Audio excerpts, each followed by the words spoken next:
अधिकतर हमारे नक्शे सर्वे ऑफ इंडिया से इसलिए वापस हो रहे हैं क्योंकि हम उसकी जो आउटर बाउंड्री है उस आउटर बाउंड्री को ठीक करके नहीं भेज रहे हैं, क्योंकि हम वो जो डोरा लाइन भेजे हैं उन्हीं को फाइनल मानते हैं और उसी आधार पर हम अपना जीटी करके और सर्वे ऑफ इंडिया के पास जमा करने भेज देते हैं। वहाँ पर वो लोग जब जीटी के नक्शे हमारे जो जाते हैं उसको जब ऑटो गेट पे डालते हैं तो वो ये देखते हैं कि जो नक्शा जीटी करके हमने भेजा हुआ है वो हमारे नक्शे की मूल आकृति से उसका क्षेत्रफल बढ़ा हुआ चला जाता है, तो वो हमारे नक्शे वापस भेज देते हैं।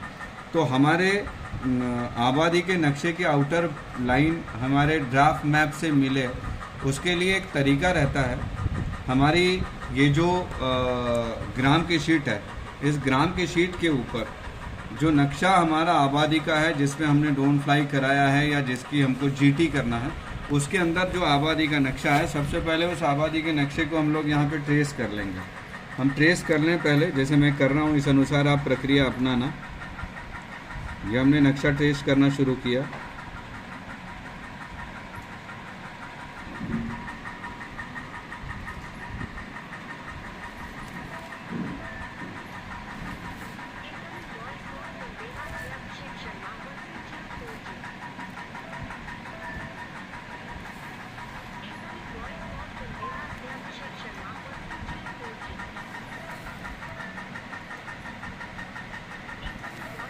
ये हमने नक्शा ट्रेस किया हमारे आबादी का।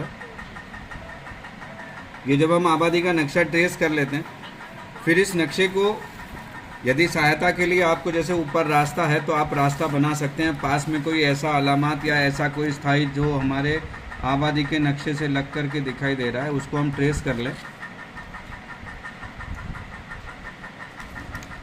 ताकि वो हमारा आधार है। इस नक्शे को अब जब हमने ट्रेस किया, तब ट्रेस करने के बाद ये नक्शा पूर्ण रूप से हमारे पास में हमारे नक्शे की वर्किंग, जो नक्शे की शीट है उसके अनुसार बन करके आ गया। ठीक है, इसके ऊपर हमने हमारा सर्वे नंबर लिख लिया। हमारा इसका सर्वे नंबर है 195। अब जब हम इस नक्शे को बना लेते हैं तब इस शीट को हमारे यहाँ से हटा देते हैं। अब ये जो नक्शा हमारा बन के आया हुआ है, इस नक्शे को हम 1/500 की स्केल पे फोटो कॉपी कर लें।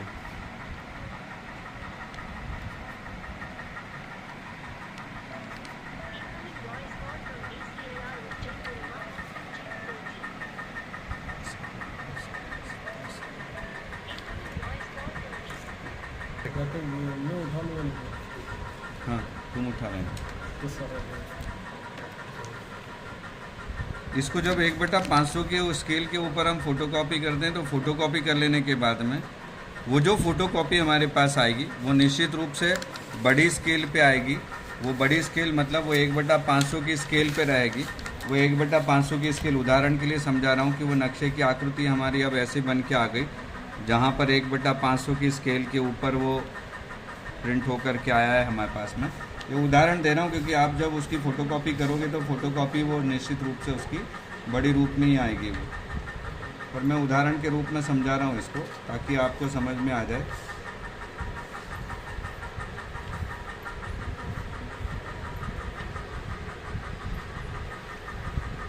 ये मान लो 1/500 की स्केल के ऊपर अपनी फ़ोटोकॉपी होकर के आ गई। ये जब फ़ोटोकॉपी 1/500 की स्केल पे होकर के आती है तो इस वाली जो फ़ोटोकॉपी है, इस वाली फ़ोटोकॉपी को हम, हमारे पास जो सर्वे ऑफ इंडिया का ड्राफ्ट मैप आया हुआ है उस ड्राफ्ट मैप के ऊपर हम रखते हैं। ड्राफ्ट मैप के ऊपर हम जब इसको रखेंगे तब इस फ़ोटोकॉपी के आधार पर ऑल पिन से हम इसकी आउटर बाउंड्री के पॉइंट बना दें। आउटर बाउंड्री के हम पॉइंट बनाएंगे तो इसकी जो पॉइंट है वो हमारे नीचे ड्राफ्ट मैप के ऊपर आ जाएंगे। ड्राफ्ट मैप के ऊपर जब हमारे पॉइंट आ जाते हैं तब हम पेंसिल से उसकी आउटर बाउंड्री मिला लें। जब हम आउटर बाउंड्री मिला लेंगे तो हमारी एग्जैक्ट हमारा जो ड्राफ्ट मैप है उसकी आउटर बाउंड्री हमारी 1/500 की स्केल पे बन के ही जाएगी और ये नक्शा हमारे ड्राफ्ट मैप के और हमारे जो आबादी का नक्शा है इससे मिलान करेगा, इसके क्षेत्रफल से भी मिलान करेगा, तब जा कर के हमारी आउटर बाउंड्री नहीं हिलेगी। अभी समस्या सिर्फ ये हो रही है कि हमारी आउटर बाउंड्री को हम निर्धारित नहीं कर पा रहे हैं, उनके द्वारा जो डोरा लाइन दी है उसी को हम आधार बना करके उसी में करेक्शन करके भेज देते हैं, जिसके कारण हमारे नक्शे वापस आ रहे हैं। और वो जो डोरा लाइन का नक्शा आप जीटी करके भेज रहे हैं उसका क्षेत्रफल का मिलान हमारे इस आबादी के क्षेत्रफल से मिलान नहीं होता, इसलिए वो वापस कर देते हैं। लेकिन यदि हम इसको 1/500 की स्केल पे फोटोकॉपी कर लेने के बाद में उस वाली को जब हम ड्राफ्ट मैप के ऊपर नीचे रख करके और फिर हम जब उसकी आउटर बाउंड्री फिक्स करेंगे तब हमारा नक्शा एग्जैक्ट 1/500 की स्केल पे बनेगा, उसकी आउटर बाउंड्री फिक्स हो जाएगी और उसके रकबे का मिलान हमारे मूल नक्शे के रकबे से भी मिलान कर लेगा।